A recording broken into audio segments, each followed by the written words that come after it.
So let me clear this up just to make sure I'm understanding. You used a Capital One credit card to pay your loans. That credit card had My student loans. Yeah, your student loans. Sorry, not personal. Well, your student loans. That credit card had a 0% interest like For the balance transfer. promotion going on for 15 months, and so you were able to pay it off. And usually there's like a fee, like it'll say like it's like a 2% transfer fee or 4%, but still that fee is like nominal compared to interest you'd be paying.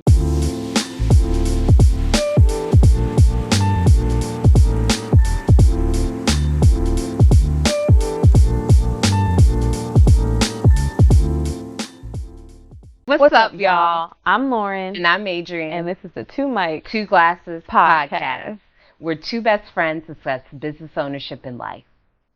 What's going on, girl? Girl, my weekend. I know you had a big weekend. I did. What's up? I mean, do you want to expound upon that? Are you being a little close to the chest? You being secretive? What's up? I mean, I feel like it's related to entrepreneurship. Good. And I'm so proud. So my boyfriend had his first solo art show. Yeah. It was really cool. And I feel like, he doesn't do that full time, but it's like basically like a side hustle, like selling his paintings and doing painting and stuff. And so I was really proud, and it made me think about other ways that he could be promoting his paintings, and how there was like one painting of that black man that everybody wanted. And I'm like, dang, we need to get some prints. We need to get this. Girl, you were trying to create his business already. I said, wait a minute now. Y'all just became social media official. He already has a business. Oh, okay. He already has a website. But you were already creating prints of that. It was a dope photo. I would say the art, because of course I was there. The art was arting. Like, I don't know what I expected, but like I think his use of acrylic paint and what are those crayon things called? Pastels. And the way he kind of used the different strokes of the pastel to create texture and emotion in the photos. Like it was It really resonated with me, and it was also very bright and vibrant, which is not always the aesthetic you think of when you think of Baltimore City. Yeah, and I feel like on the like white walls, it was really popping. Yeah, it was really popping. I was so proud of him. It was really cool. But yeah, I'm not trying to run his business or anything. But my marketing. Well, what is it? The hamster, the wheels were turning, and supply and demand. If there is a lot of demand and the supply is short, how can you have more demand, which means more money? So I would love to buy some prints, because I was looking at the cost of the art, and I said, the way my bank account works, I got a chicken and a savings. Right. But at some point, I really wanted to support him that way, but I would buy a bunch of prints. Yeah. Also, I didn't know where to put it. Like, I was like, I don't know if it goes with the aesthetic of the home, but it is really cool to kind of get art from artists like really early in their career, because sky's the limit. Yeah, you never know what's gonna happen. And I feel like with the prints, like I've seen prints in a lot of different ways, like not just like a piece of paper or whatever rolled up, but I've seen it printed on a canvas. In different sizes. So like if you were like, oh, let me get one that could be on my desk, or a huge one. Yeah, postcards. Yeah, there's just a lot of opportunity there. So I'm excited to explore that with them. Shout out to Art Bay. Yes. How was your Well, I did go to that. I feel like I kind of stayed home. Oh, I celebrated my sister-in-law's birthday. We went to this dope experience called like Gamebox Immersive, where you're kind of like in this box of cameras, maybe? Not cameras. It's like the wall is touchscreen and you can play a game. So we play like Squid Games. Oh, wow. And it was like this big interactive box, and you kind of like, like you're in it. You know what I mean? It's like VR, but not. But you're like in the game. Like how do you play Squid Games? That's a good question. So if you saw the show Squid Games, it was like, when they had to do the different challenges, like we had to do it too, but instead of us dying, we were like killing random people. Oh. So you try not to kill others. Yeah. It's in Arlington. That sounds fun. It What's was the really name of fun. it again? Game Box Immersive. I was kind of obsessed with Squid Game. It was a good show. I think you would really like it. It was fun. It was fun. They So have you have to wear like a headset thing? you have to wear like this visor so it'll like track where you are. Cause it's like, remember the red light, green light doll? Mm-hmm. So you have to like not run, but you have to like move to certain places while she's not looking, and then like make it to the front, and then it'll like rotate. It's not huge. It's like smaller than my living room maybe. It was actually. like does each party get like their own room? Yeah. Each party gets their own room, and there's like up to 6 players, I think, and everyone gets a different colored visor, and the visor tracks your movement. Okay. And then the walls are touch screen, so it'll instruct you. We need to go back. We need to go. We need to. That would be my 3rd time doing Squid Game, but we could like pair it with other games, so then we could do that and then something else. Because yeah, it's affordable. It's like under $100. One game was like $35. Okay. So that's not bad. But if you want some drinks, it'd be a little extra. It's not BYOB. But we didn't get drinks because, my sister-in-law don't drink like that. Or does she? I don't think so. Anyway. What are we drinking today? Speaking about drinks. So today we are going international, honey. We jet setting in these streets because we have a French wine from 2022. Parlez-vous français? Ah, oui. Okay, so if I'm saying this correctly, it is Beaujolais Villages. It is a Louis Jadot, 2022 Louis Jadot. What is a Louis Jadot? It's a French wine, girl. Okay, I said the words. Why you trying to push me to do? I don't know where. Is that like a wine type? It's a type. I'm assuming it's like a type of grape, like Cabernet. Okay. The assumptions. I'm sure, you know what? Sounds delicious. Y'all correct me. If you know, let us know. But that's what the bottle says. And we trying to be international in these streets. So cheers to the Louis Jadot. Honey. Cheers. Oui. Not me slurping. Oui. Am I sipping or slurping? Okay, so today we are doing Changes Part 2. Yes, that's just the way it is. So if you guys tuned in with us last time, we were talking about our journey of leaving corporate, some history on our background of, different businesses that we're doing. So we are continuing on, and the last thing we were talking about was like your side hustle journey. So yes, now we're going to talk about mine. Let's go. Yes. So, okay. So, as I mentioned before, I went full-time with my business in 2019, and that was after 10 years of being in corporate America. So, I didn't just like come up with the business the year before and then just, jump.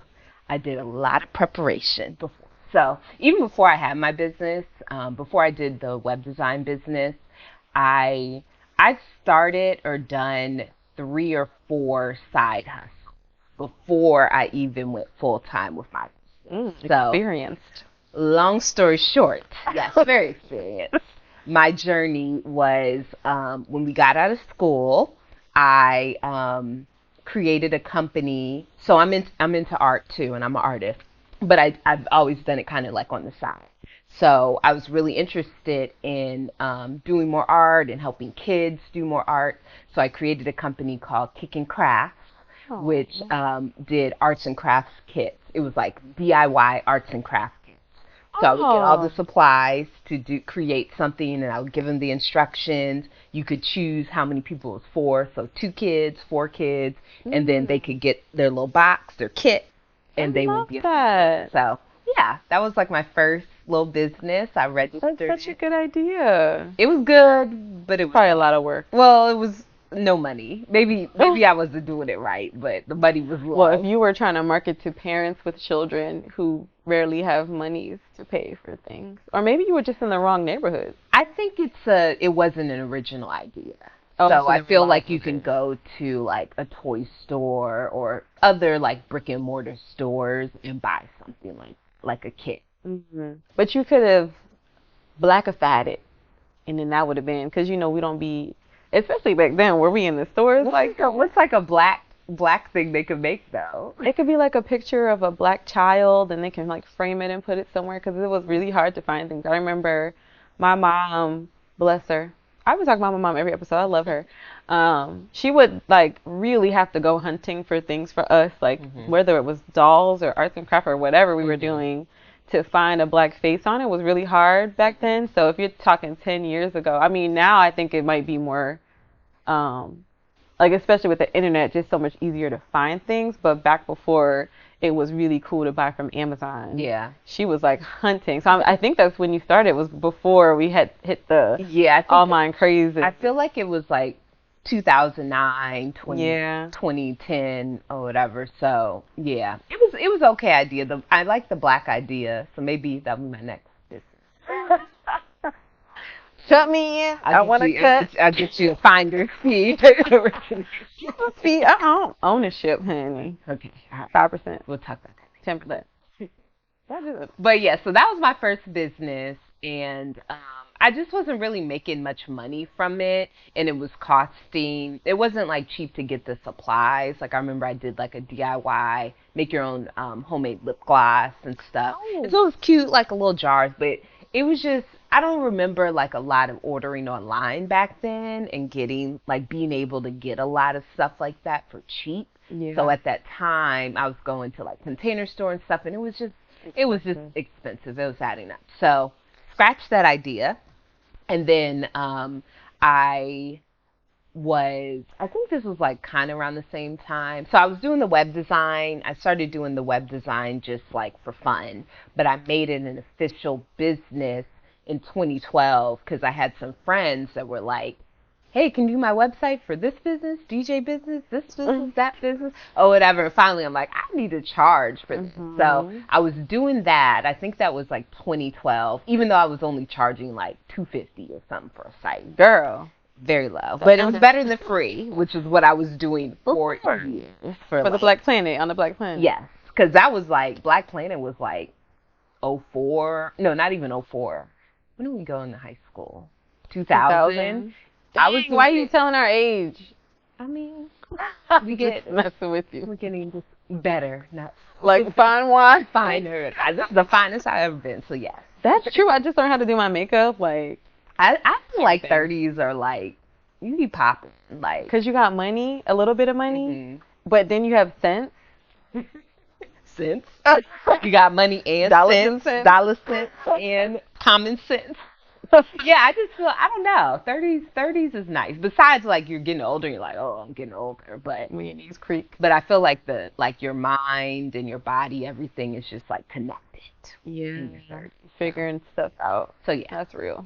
But not eating McDonald's every day anymore. Right, you can afford Whole Foods sometimes.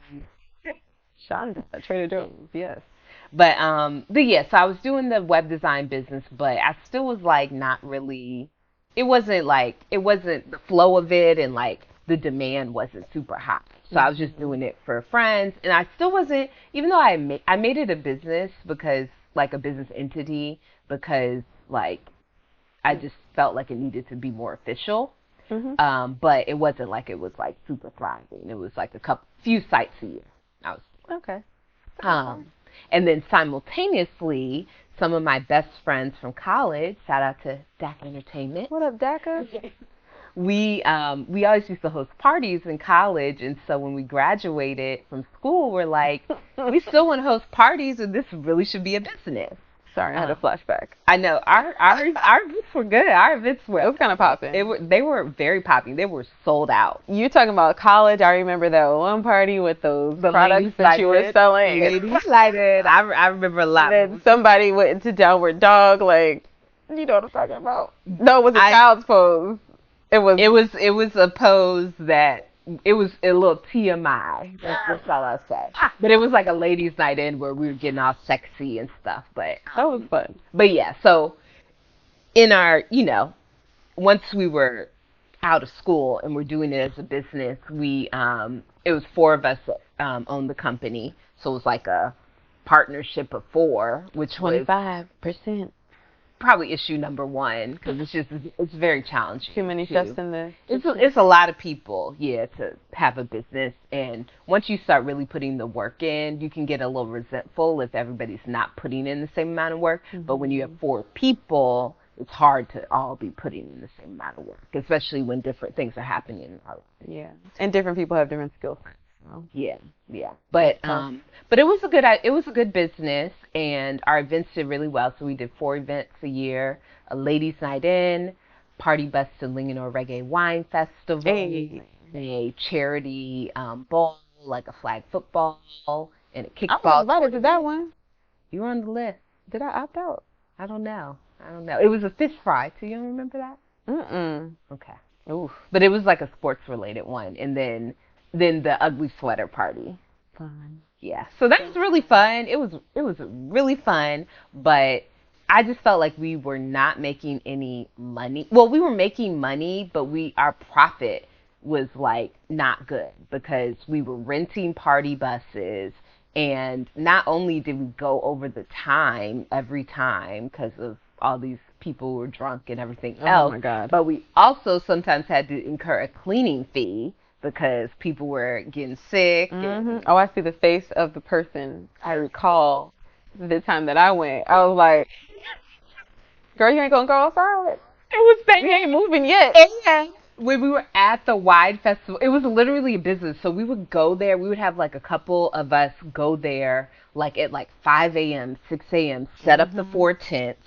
And then the other 2 would be hosting the bus. So we had to have the energy and have the party, which was fun. But then when you got to the festival, we were still working. And we really enjoyed the festival. So it just, like, it took the joy. Enjoy the festival. Yeah, it took the joy out of it. And you had food. It was like, as an attendee, it was a good time. Yes, that was the event You that needed sold. some more volunteers. Yeah, but we didn't have no money to pay them. But I said volunteer. Oh, volunteer. I don't know. Would they have done their job? I don't know. But yeah, so it was a great idea. That event always sold out, but our price point wasn't right. I learned a lot about business after doing that business, especially about profitability, because you can bring in like $1,000, but then if you split it by 4 or your expenses are 800, like you really aren't making any money. And then you still splitting that by 4. Right. And it was just like the amount of effort that we had to do to keep that business afloat and to put on those events. It just didn't equal out. Yeah. I feel like that trip was under $100, and we were getting free food and alcohol. Like for the food, but it was only like $6 jerk chicken meal or $10. It was like so very cheap. I don't know. You could prepay for the meals. So we had our like ideas were great. The rum punch was free. The rum punch was unlimited and free. And then we had the Jello shots. And you were putting a lot into it. It was a lot. Yeah. Those tickets should have ran us $120. Yeah. And then the bus. I think at one point we still were including the price of entry of the festival in that too. Yeah, and the prices. It's up now, but back then it was like 25, 20. But anyway, you live and you learn. So I was doing that business too. Fun. Yeah, it was fun. And I learned a lot. I think the most I learned is about partnerships and doing businesses with other people, which now I am experiencing with my lovely best friend.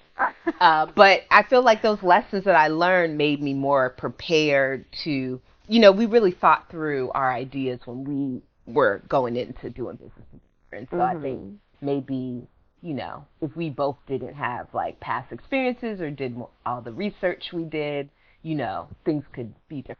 I think we did a lot to protect ourselves and our businesses and stuff. And for me, and for me, it was my knowledge was from having a partnership. Yeah.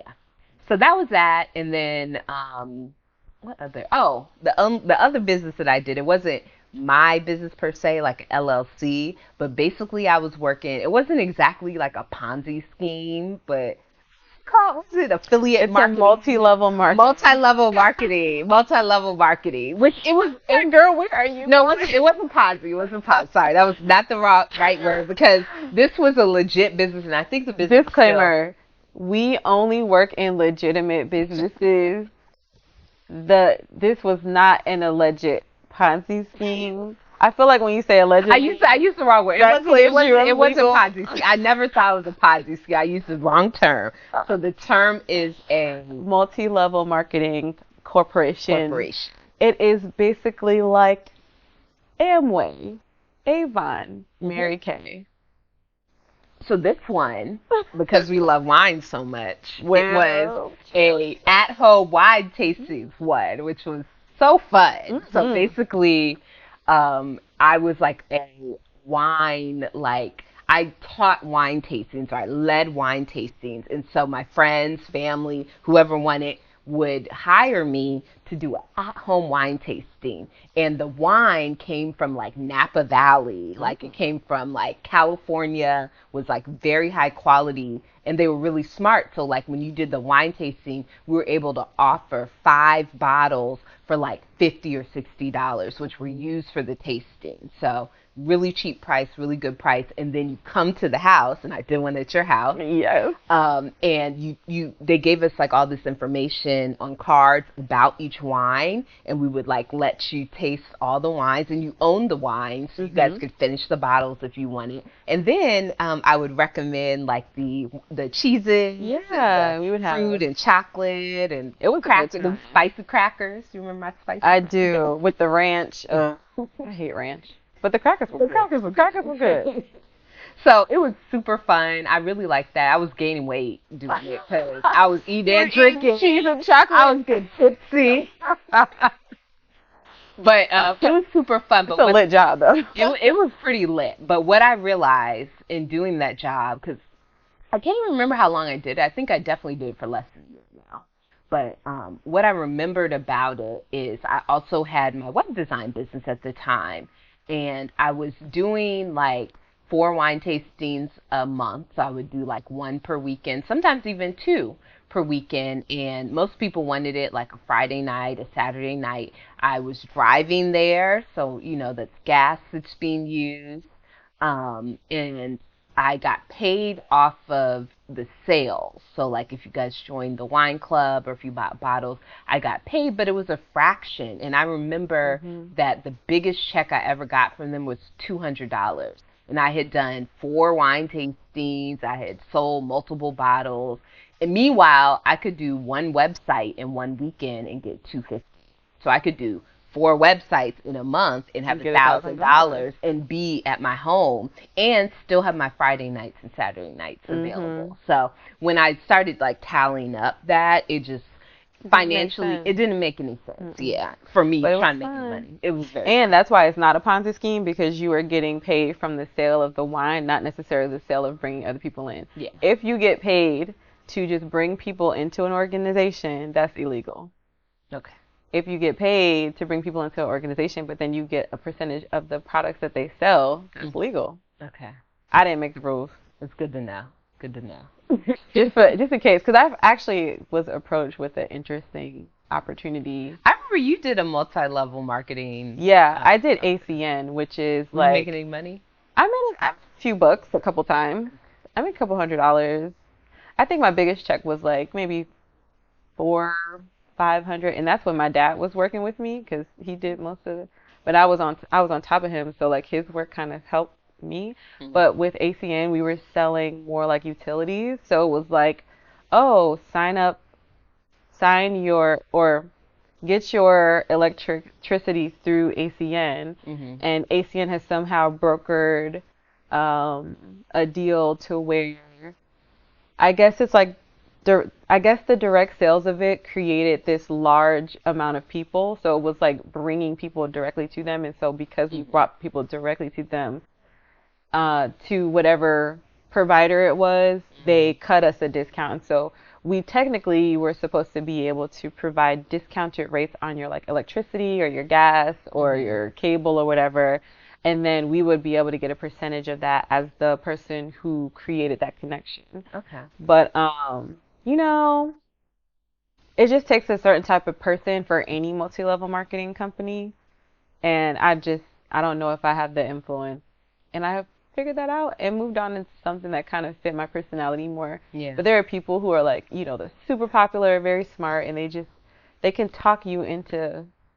Yeah. they can. I just, yeah, Sell a fish water.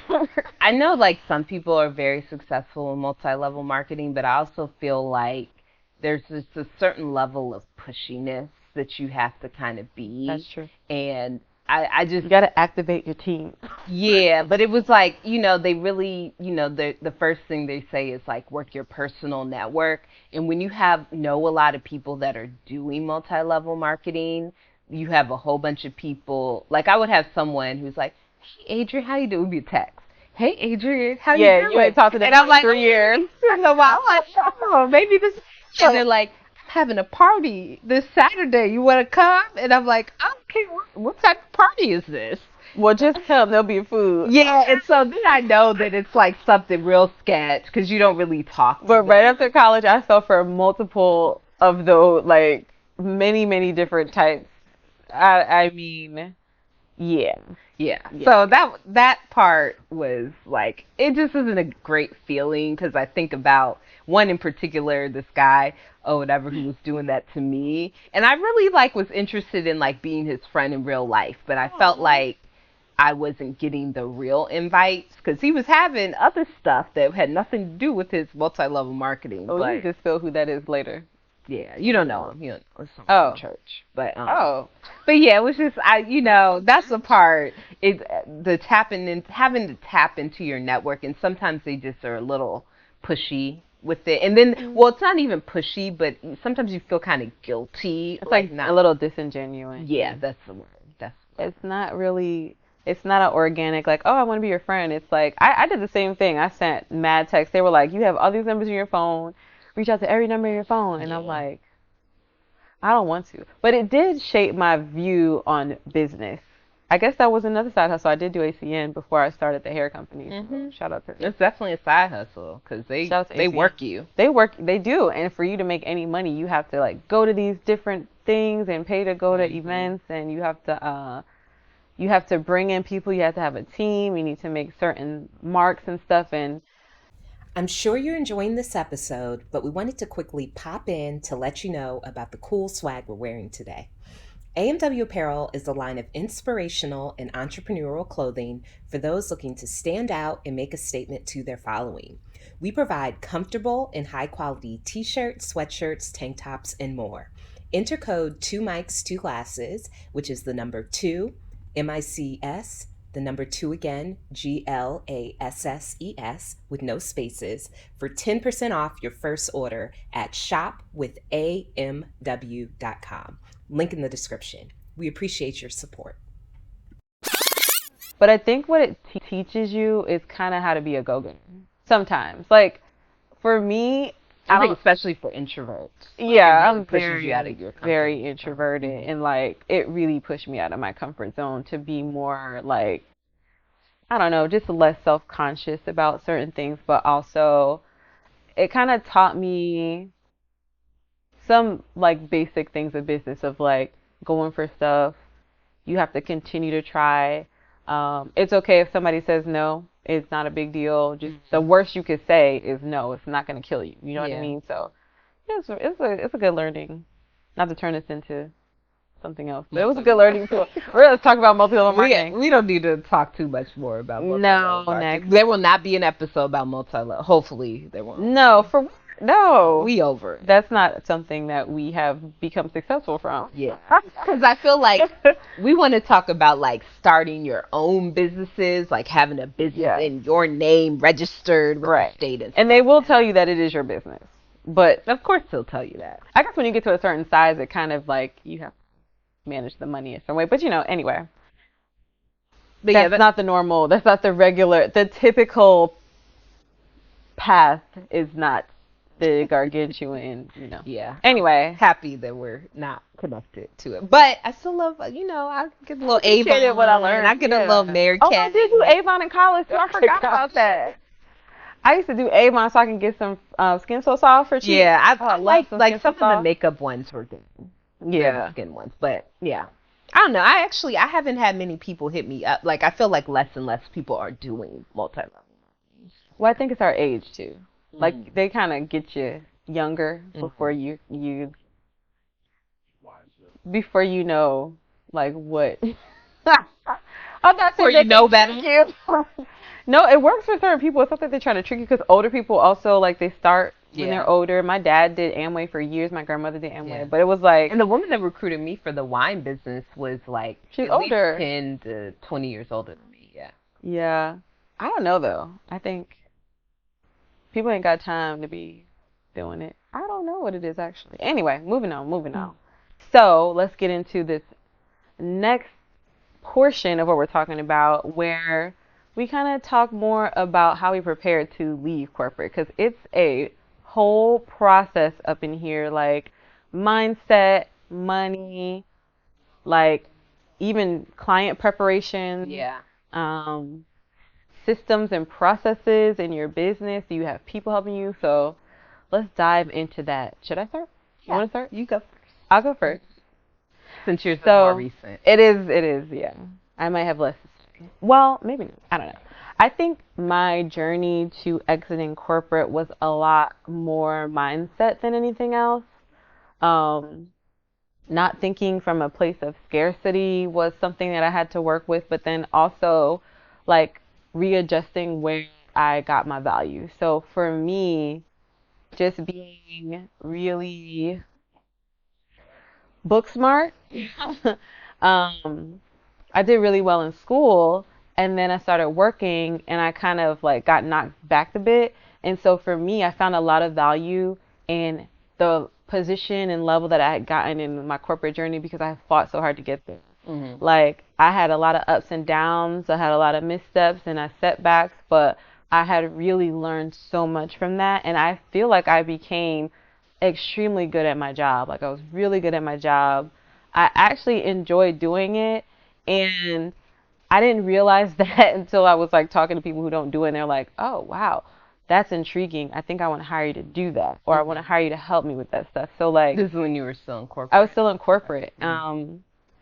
And so also because I did have all those issues with having to fight for every single promotion, it kind of like messed with my mindset. It was messing with my esteem, where I was like, I know I just killed this project. I know that the people that I work with speak very highly of me in the company, but the people in my department or certain people in my department didn't always give me that same type of recognition. Right. Why am I seeing a pattern of these people really valuing what I do and these people don't? Like, but they're the ones who know what internal audit is and know what we need to do. So is it like, where am I missing things? Right. And then I learned at the end of the day, they just didn't value me ultimately. Mm-hmm. And I found people who did. And then I had to kind of like take stock in what I know, what I can do, what I can learn. And I basically learned like I can pretty much figure out how to do anything. And I think that's an asset anywhere. Mm-hmm. And even if I'm not at this company or I'm not like a director at this company, is that really the end of the world?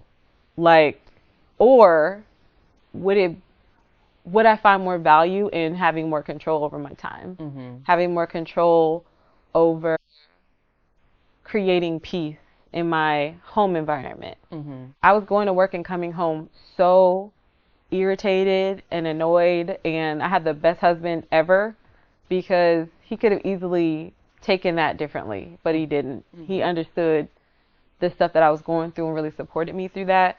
But it was like a lot of mindset work that I had to do to get to the point where I felt like I wasn't a failure because I couldn't hack it in the corporate space. Yeah, and I feel like with in corporate, like a lot of times it doesn't matter how good you are in your job, how long you've been there, like 1 + 2 doesn't always equal 3. Like it doesn't always lead to a promotion, or you're like trying to climb the ladder and like you just might be like blackballed or whatever at a glass ceiling I probably because pissed somebody you're a off. black woman. You know, like it could be anything. Like and that happens a lot of times with their hiring too. They'll hire someone from the outside for some position that you're more. like overqualified for, paying them more too. Yeah. So that I hate that aspect. Yeah. And it was like it took a while for me to be like, nah, I'm really good at this. This isn't. And I'm telling you, COVID was so eye-opening. I was like, I'm really good at my job, and I'm smart, and I can figure things out. Like when I go to if I go to a meeting with the CFO, and he asks me a question that I don't know the answer to, I'm 100% sure that I can figure out what the answer to that question is, even if it's not there. And I think like that used to give me a lot of anxiety, like being seen as not knowing what you're doing or being seen as not being smart enough. And that's not the case. I just don't know. I'll figure it out. Like, so then I'd go with so much more confidence. And I'm like in these meetings with literal millionaires. Like I see their salary online. If I'm talking to the CEO and I'm talking to the CFO. They were working at the company, or they were like doing business with them? No, they're working at the company as CEO and CFO. They were multimillionaires. Their like salary was $1 million? Yeah. Wow. And then they got like stock options and stuff. Those dudes are making so much money.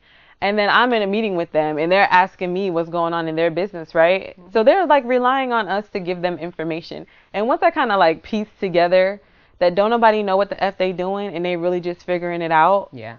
I'm like, why do I have so much anxiety about not being right when y'all are piloting many, many things over and over? Yeah. And so just through learning and growing, I had to figure out like, okay, I could do this. I can step out.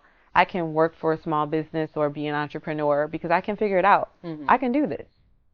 What made you like want to step back? That's a good question. Like versus working in corporate for the rest of your life and having your side hustle. Something that I realized about corporate America is like you may have different people, but it's still going to be a very similar experience. Just from talking to a lot of my friends who are going through similar things.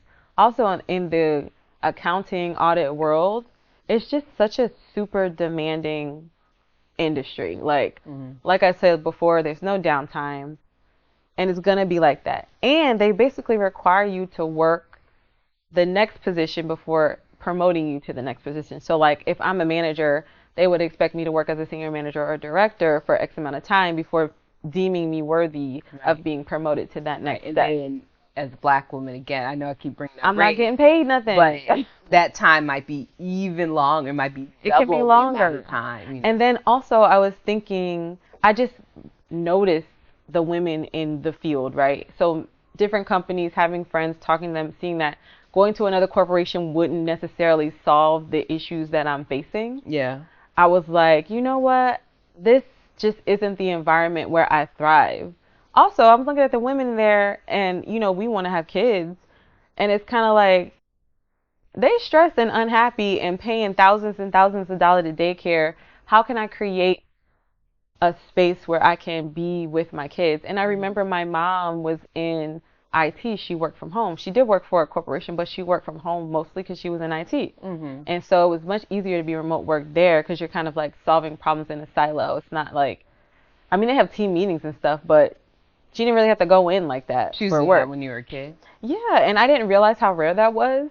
I think she came home officially like in middle to high school for me.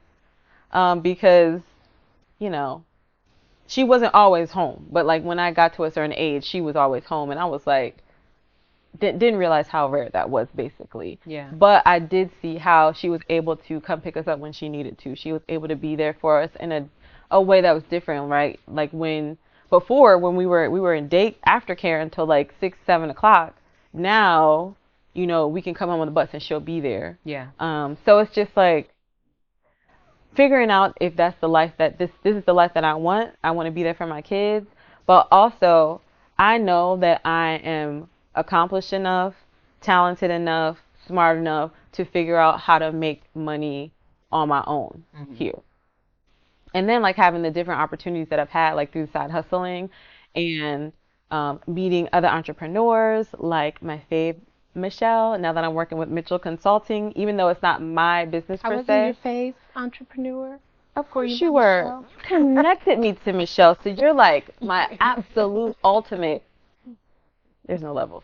But you know what I mean? Like, thank you for that also, because Michelle's amazing. But like working at Mitchell Consulting, I don't necessarily own that business, but I feel like I'm partnering with the business. I'm still having to do business development and sales and the implementation things that I was doing with my own business, and I just felt like it was more value in partnering than trying to do the same thing separately. Like there's more power with us working together. And so all of that to say is a lot of mindset had to go into it, in addition to figuring out how to, make sure that our bills are paid. So I did have to do like some debt reduction strategies because I had still got student loans, got a little bit of that left. So I consolidated. It will, God willing, be paid off by 2025. Lord Jesus, I need a drink to that. Ooh. And then I also had like some other debts, the wedding. And so what I chose to do was to take from my 401k. I stayed at that job for a really long time. I was in corporate for about 15 years, and I had a really nice little nest egg there. And so I used it to buy my condo. I used it to pay off debt, and I used it to get us to a place where I felt comfortable enough to leave and make sure that our bills were paid. Because I definitely took guard your heart. I took a $40,000 pay cut to leave corporate. And that's a lot of money. Yeah. That's a lot of money. Yeah. I feel like I'm doing that now because even though I have a business now that's like earning six figures, I don't keep the six figures. I keep like 40% of it. So even though, like, let's say my six figure, the amount of money my business is bringing in matches the salary. With the salary, I was keeping like 70% of it after taxes, but now I'm keeping maybe 40% of whatever that six-figure. So I definitely have taken like a 40. Yeah, but it's like it's so worth it because like the flexibility, and then it's like your income is not finite. Yeah. We are creating other opportunities to do different things that we really enjoy outside of this. And I feel like I didn't have the mental capacity to do that before. Yeah. To be able to be like, oh, I want to do a podcast with my best friend. Like, let's try it. Let's do it. And when we filming a Monday afternoon, where typically we would be at the office. You know what I'm saying? So it's like, my mind is now kind of open and more available to think about ways that I can create the financial stability that I need to have a family and grow and build with my husband. And that was another thing.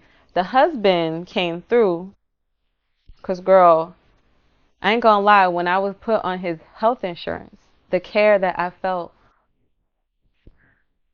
being on someone's health insurance after leaving my parents' home is unmatched. I don't think I've ever felt so cared for. And on top of that, his insurance was better than mine anyway. Nice. And he had the PPO. You know what I'm saying? I did the high deductible because I was cheap. Yeah. But he got the PPO. You honestly just made me think about like it would be nice to be on health insurance.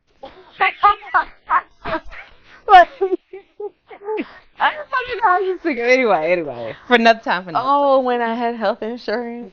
I mean, I have health insurance, but like paying for the health insurance, like that's something you have to really figure out. So let's talk about yours, because I've been yapping for a little bit, but I mean that's kind of what I did. I think you were so much more just in talking, and not to tell your story, but I feel like you had this very methodical plan of how to achieve this goal. And I think, not to say that being married or single always makes a difference for everybody, but it helped like to have a stable dual income to keep the mortgage paid.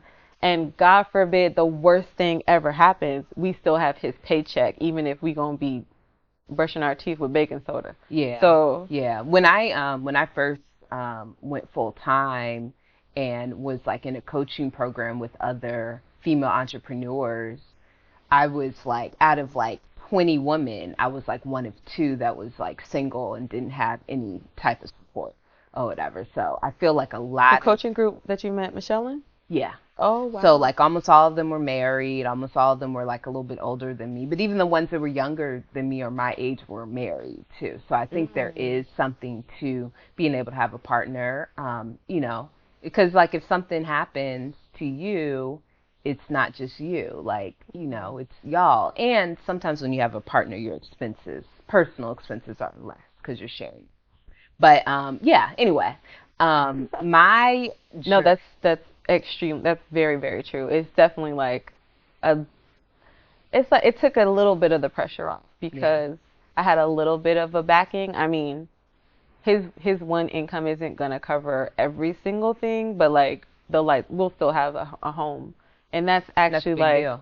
a huge deal, right? Because what your mama always said, you better pay that mortgage first, Hmm. even if you don't have no gas, no electric, No no food. cable, no food, you better keep the roof over your head. Yeah, So it's important. that's Yeah. very, very important in having that security and confidence to leave Yeah. such a comfort creature of corporate America. Yeah. So for me, like just kind of backing up a little bit, even from just getting out of school, my parents were, I was raised as the only child, and they just, I don't know if it was just their mindset or maybe it was financial issues, but they just raised me really, really independently, where basically they're like, once you graduate from school, like you're full grown, like we're not financially supporting you really in hardly any way. So I never felt as though I had anything to fall back on, unfortunately.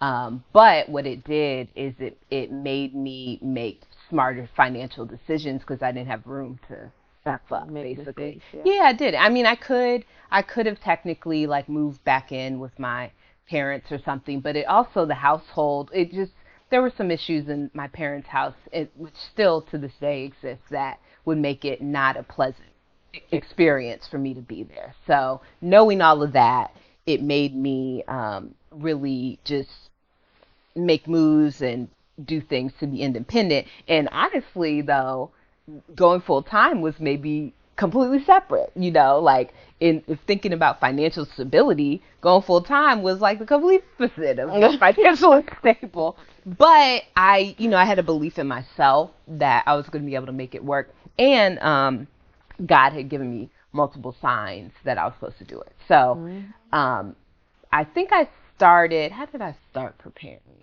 I think so. One of the things that I heard early on into having side hustle or having a business is that you want to try and keep your expenses as low as possible, because having more like disposable income, it just enables you to do a lot of things. It enables you to build up your savings. It enables you to build an emergency fund, which maybe is a savings. And so I operated when I was in a condo with my money was going up, but my expenses were staying pretty low.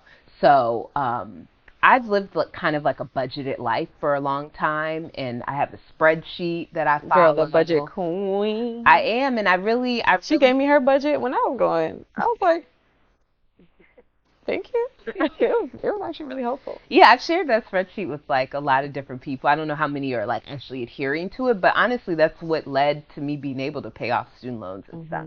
So I had been working on paying off stuff quicker than it was. So like I paid off my car earlier than the term. I refinanced my mortgage and put it in a 15-year, Oh. loan and stuff. So I just like made decisions that were speeding up things, paying off things, and it freed up more income for me. So with the student loans, I was like, I'm not spending 20 years paying off whatever this amount is. So I always like, well, not always, but when I could, I like paid a little bit more. And then when I was in the last job I was in, earning 90K, and I still had, 70K, 60K expenses, I'm like, I'm not going to spend that as disposable income. I'm going to put that money towards paying off my student loans. So basically, so basically with the student loan, I had a sum, like, so let's say the sum was like, I had 15,000 left. I basically did a balance transfer to a credit card that I had that had a available. 0%. Yeah, it had 0% balance transfer. It had no interest for like 15 months.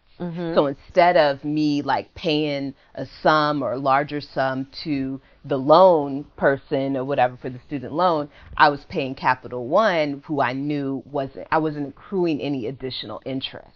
So that 15K paying off really was 15K instead of it being 20K Yeah, or 20, whatever. 20K. And, you be paying the student loan, and it seemed like the number never go down. Girl. So so the year before I went full time, I paid $2,000 a month towards my student loans, And I did that, for 12 months. So what does that equal? That's like 24,000.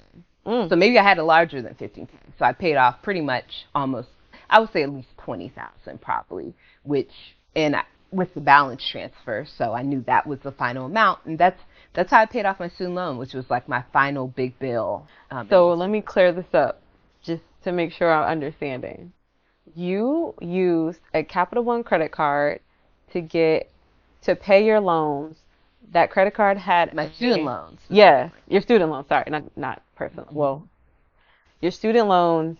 That credit card had a 0% interest, like, for the balance transfer promotion going on for 15 months, and so you were able to pay it off. And usually there's like a fee, like they'll say like it's like a 2% transfer fee or a 4%, but still that fee is like nominal compared to interest you'd be paying. Yeah. That's a really fantastic like financial strategy that you can use for many different things, because I've done that before, probably for more frivolous things, like vacation. But like if you don't want to shell out thousands of dollars to do something, it could be for your business or whatever. If your credit is good enough, which is why it's important to have good credit, you can really use these credit cards to your to your benefit, because real talk, it's all super predatory. So why not figure out ways to use it? Yeah. In your interest. I think a lot of really people, smart. Thank you. I think a lot of people also don't request like to have their credit limit increase on their credit. Yeah. So you might have good credit, and you have whatever credit limit that from when you first got the credit card or whatever, and you never request for it to be increased. So like probably once a year I request for my stuff to be increased. So that's how I was able to have enough available credit. Like I probably have like 27,000 of available credit on that credit card, because each year. And that's game, okay? So free credit game real quick, y'all. If you want to see an improvement in your credit score quickly, ask for a increased limit. Like you don't have to do many payments, but when you have more than 30%, I think the number is, of your credit used, your credit score goes down significantly. If you can keep it under 10%, your credit score will kind of skyrocket.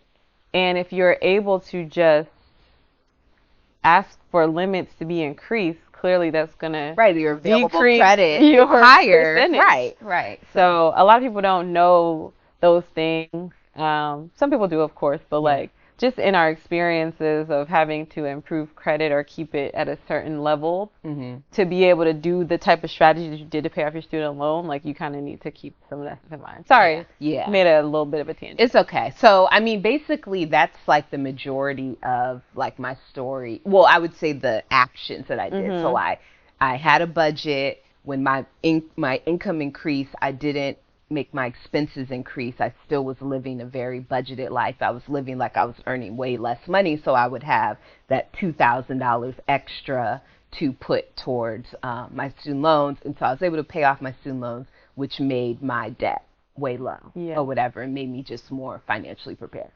There's more to the story. I'll talk about it another time, because there's signs that God gave me and stuff that it was time for me to prepare. But that was the biggest thing. And the final thing I'll say about that is, when I did that and when I stepped out doing it full time, I still didn't have savings. My savings was very low, like definitely under 5,000. It might have even just been like 1,000, because I made a decision that instead of putting that 2,000 towards savings, that I was going to pay off the student loan. So everything might not look perfect, and it doesn't necessarily mean that you shouldn't like make the jump. Yeah. So time for a toast. Yeah. So what are we toasting to today? So today, I think one of the biggest things that we have faced in jumping, regardless of if we had low expenses, if we had help from others, regardless, we all were facing our fears. And so I want to toast to facing whatever fear that you may have in regards to starting your business, whether it's just starting, whether it's going full time, whether it's just kind of putting your idea out there and being scared of judgment.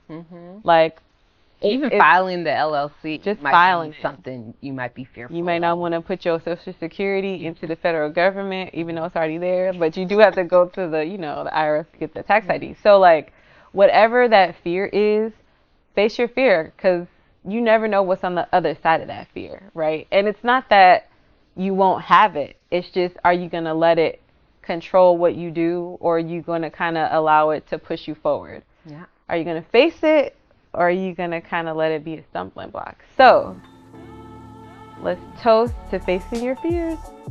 Cheers.